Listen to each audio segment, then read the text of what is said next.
Айжан мен Еркіннің қауіпсіздік саяхаты. Айжан мен Еркін ойыншықтарымен ойнап отыр. Еркін терезеге шығып алмақ болады.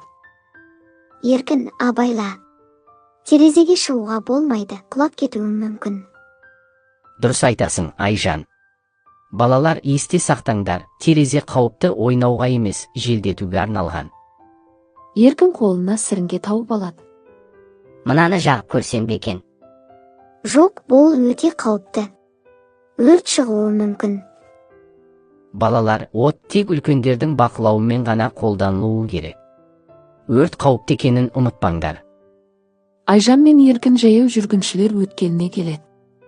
Қызыл жанғанда тоқтаймыз, жасыл жанғанда жүреміз. Мен енді білемін. Бағдаршам біздің жолдағы досымыз. Айжан мен Еркін ақ қошқар үшеуі де саяхаттарынан аман есен үйлеріне қайтты. Қауіпсіздікті сақтап жүру қажет екенін білді. Балалар, қауіпсіздікті сақтау өз өміріңді қорғау деген сөз. Қауіпсіздік біздің басты ережеміз.